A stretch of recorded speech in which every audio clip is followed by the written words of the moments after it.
So tell me a bit about yourself and your business, and I think I sent you some ideas. So my name is Sam Spencer, like you said, and I am a forensic consultant.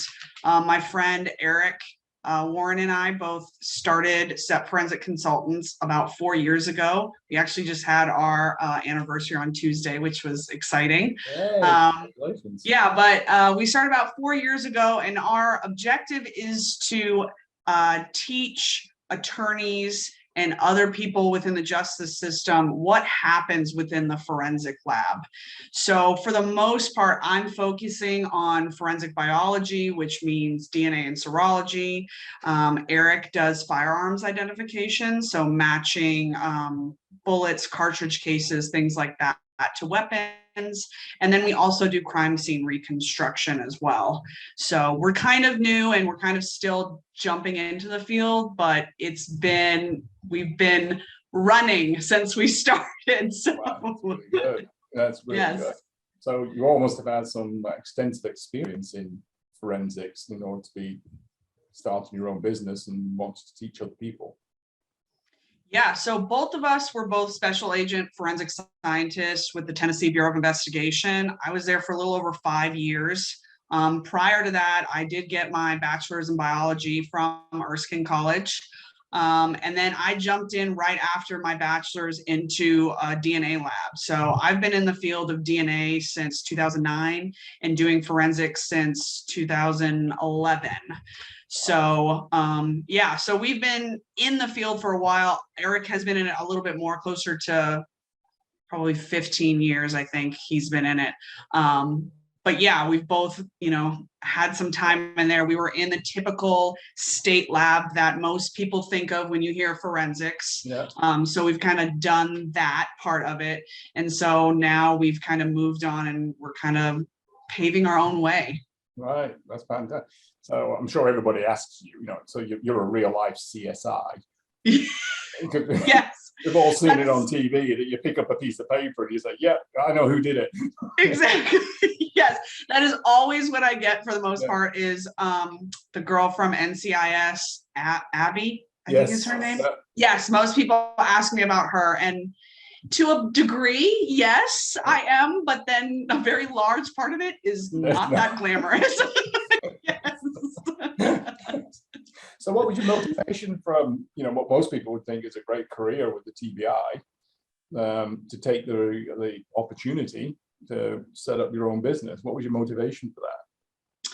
So one of my motivations was that I was a new mom, and the stress and the work-life balance that was really not there really kind of pushed me to move on.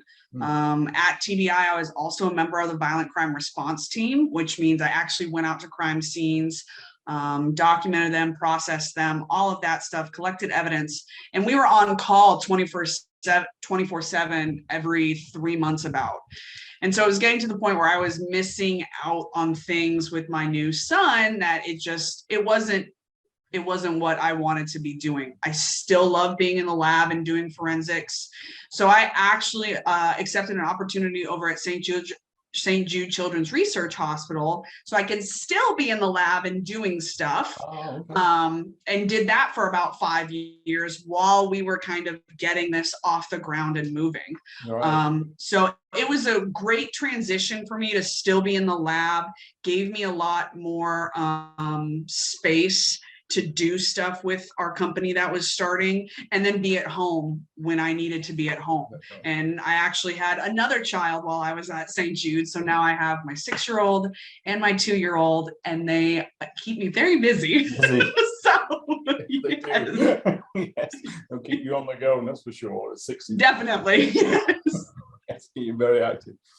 So when you were starting out, then what were some of the challenges? So I can ask you. Is this a fairly narrow field of competitors, or is there a lot of people out there that are doing the sort of education stuff that you're doing? So there's really not. There's, although we like to say that we're in education, for the most part, we are helping defense attorneys understand what happens in the forensic lab. And so when we talk about the field of forensics, most of us think about forensics in the context of the state and prosecuting someone, and not on the other side with the defense attorney. The defendant and the defense attorney have a very limited funds, access, and knowledge about what happens in that crime lab. It's kind of a black box for them. So we've been able to come in and provide that knowledge that hasn't been here, actually. And the reason why we have been so busy is because there really hasn't been anybody, especially in the state of Tennessee, that is doing specifically DNA analysis, but offering firearms and crime scene reconstruction is not something that's present. So we've lucked out that in other areas of the country, there are a large number of experts out there. New England, Florida, out in California, there's a lot of defense experts out there, but we have been able to find this area that we lucked out at being in, that they just haven't had the people here. So like I said, we've been hitting the ground running. So you set out with the idea that you were going to be on the defense side when you founded the company. You saw it. What I'm getting at is you saw a niche or an opportunity. Yes. Yeah. So we knew, because of our time at TBI, that is a free service to law enforcement and the prosecutor's office. They don't pay for that. So we knew the relationship with the prosecutor's office and the defense attorneys, and how they just didn't get as much access. So we knew if we offered that to them, not only would they greatly benefit from it, but we could actually make a difference, hopefully, in the justice system, and really find our little niche to help out. Yeah. You can certainly see where that would be a huge help for a defense, because as you say, most often the funds are limited, and the time is limited because they're handling so many cases. So to have somebody like your team available, so you actually do you go to the court and sit in the chair and put your side of all that? Yeah, so for the most part, what happens is that we get documentation from the lab, we review it, and then we sit down with the attorneys and kind of walk them through it. Okay, this is what this means. This is bad, or hey, this looks pretty good. Here's some points of interest you want to hit. So not only are we present in the courtroom to help them question the state's witnesses, but we also do get up and testify as well. So I've testified a little over 30 times now. And it's one of the best parts of my job, is because not only, were we trained to help these attorneys, but at the end of the day, it's about educating the jury, because they're the ones making this decision at the end of the day. Right. So that's kind of the best part, is that I now get to get up and talk to the people who's really going to make this decision, and educate them so that they're not thinking it's CSI, but this is the real stuff that's happening, the real gravity of the situation and what this really means. So yeah, so we get to get in court, and yeah, I love it. It's fun to me. Some people are, oh, I could never be on a jury, but I love being in court. It's a fun opportunity for me. I just the technicalities of what you do have to be explained in a way that a typical jury can get hold of, because they're not obviously familiar, other than watching TV. They're not familiar with all this terminology and all these scientific processes.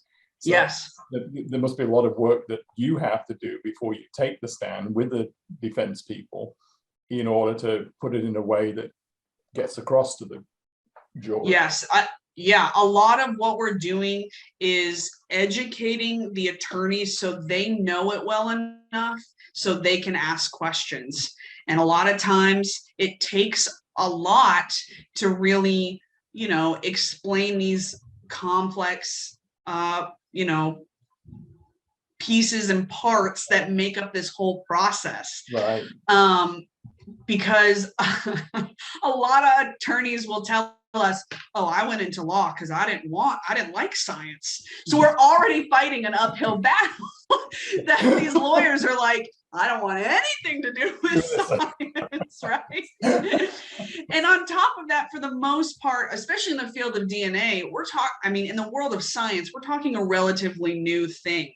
The Right. science that I'm using really started in the mid 80s, and the science that I'm using in the lab to develop a DNA profile didn't really become popular until the early 2000s. So Right. if you weren't actively in school at that point, you have zero basis for this information at all.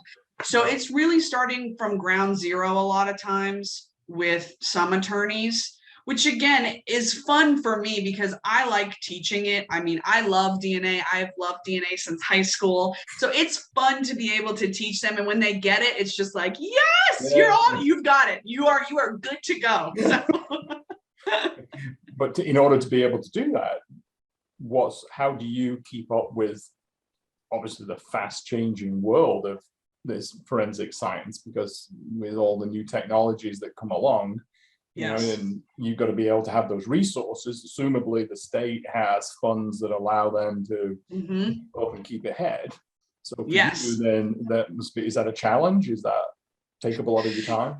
It has been a challenge. For the most part, training for forensic scientists means going to a yearly event that's put on by the manufacturers, whoever is the big name in forensics. And usually that's a week-long conference. And again, the state would pay for me when I was there to go, fund everything. So now we're having to kind of come up with that money on our own and find ways to get us to training. The good thing about being in our position is we have better control over what we can go to. So I've been able to kind of, not just specifically stay in DNA stuff, but kind of branch out. I've done some blood stain pattern analysis. We've done more crime scene training. So that's been a great opportunity, but financially is definitely a downside for us. We've set a training budget, and it definitely doesn't cover everything. So yeah, we have to kind of get creative. I do a lot of virtual stuff, which has been great from COVID, because I can just sit here and it's a lot less expensive. So that's been great. And then the other side of it is to keep up with the real science is that we have to focus on the research. So a lot of times you can find me reading journal articles and scientific literature to kind of understand what the next new thing is or what the best research is, the best techniques. So yeah, we no longer have somebody over us telling us, oh, you have to go do this, you have to go do this. It's now us being like, yes, training, yes, reading, you know what I mean? That kind of stuff. Absolutely. Yeah, you got to be able to keep on top of that. Yes. Is time your most challenging thing at the moment? Getting everything done. What's your most challenging piece you're facing at the moment? Other than coming out of COVID and not having the courtrooms open for 2 years. Yeah, so during COVID, it was really not necessarily slow for us. We were still getting cases, but unfortunately for us, the way that the state pays us out is only when a case is complete. So that means it has gone to court and a jury has made a decision or it's pled out. So if we don't have trials, we don't have cases ending, so we don't have money coming in. Right. But for me, I was lucky enough that back in December, because I was spending so much time doing this, me and my husband decided that I would leave St. Jude and take this on full time. So that's been really exciting for me that I've been able to dedicate my whole work day to doing this. So that has given me a lot more leeway to kind of explore other things to help build our company, such as marketing. That was kind of one of my goals for this year, is to help get us out outside of Tennessee. So time, some weeks is crazy, especially trying to juggle court dates because they don't really care what your schedule is. If they say it's court, it's time to show up for court, right? Yeah, So time isn't our big saying thing. I've got to take my day to the No. soccer game or anything, right? No, yes. Judge said to be here, so we're going to be here. Yeah. So yeah, time is not bad for me. Yeah. So you mentioned that you want to sort of want to improve your marketing or begin your marketing and start putting word out there. So what are your plans for the future? Do you see your company growing a lot and finding resources? Yeah, we really our main goal is in the next few years is to try and bring on other experts within the other fields of forensics. And so we really want to be like a one-stop shop for an attorney, whether you need drug analysis, tox, microanalysis, whatever it is you're looking for. We would like to be able to say, yeah, talk to Billy over here. He'll hook you up.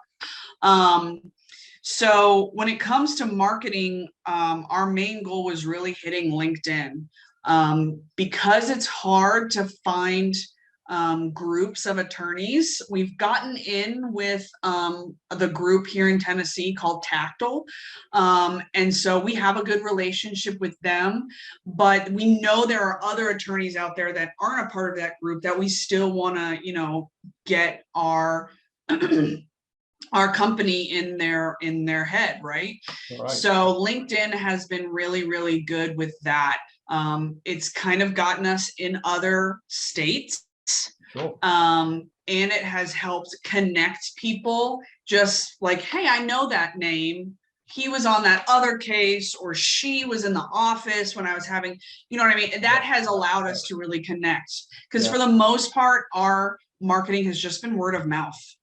Yeah, I was going to say, to me, it's like, it's conversations for you, conversations with attorneys especially with something that's just new and as unique as you're offering. It's having conversations with people, not yes. presentations. It's just about that introduction, which is LinkedIn is a great way to make that connections. Exactly. Start that process off. But yes, marketing seems to be much more built around having a conversation with somebody as opposed to a direct sell, exactly. So it's building up that trust and confidence, because in the end, the attorney is putting his client in your hands and your expertise. So there has to be I'm making assumptions here, but you have to have that real solid relationship with and trust people in order that you can get to the stand and the attorney knows that they can trust you to be accurate and dedicated to their client, because in the end, that's all they care about, that client at that moment. Yes, that's so true. And it's really funny. We went to one of the first meetings that when we got started to Tactile, and there was an attorney who stood up and was talking about they hired an expert and didn't see them at all. Talked to them, sounded great. They got off the plane and they looked scary. They were a hot mess. Hair was all over the place. And they were like, I'm not putting this person on the stand. Yeah. So although, me and Eric are definitely not, hopefully not looking like, we're a hot mess, but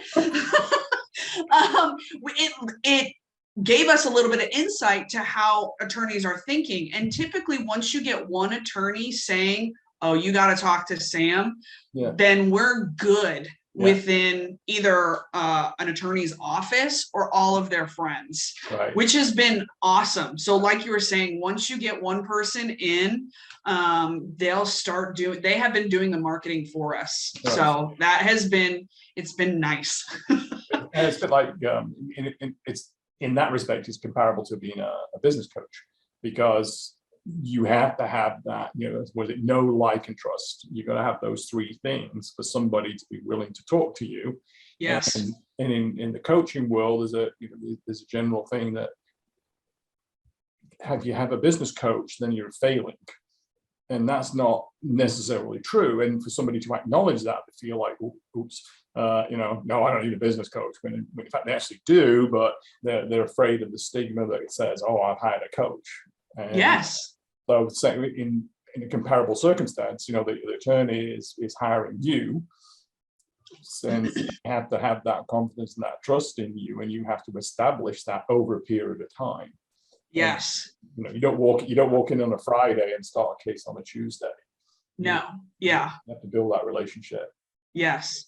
And that has definitely been something too that I've kind of realized over time, probably within the last couple of months, that, you know, when I was at TBI, I wasn't necessarily the product, right? Yeah. TBI was the product, Yeah. and I was just a part of it. But Right. now it's more that I'm the product and I have to kind of sell myself in a way.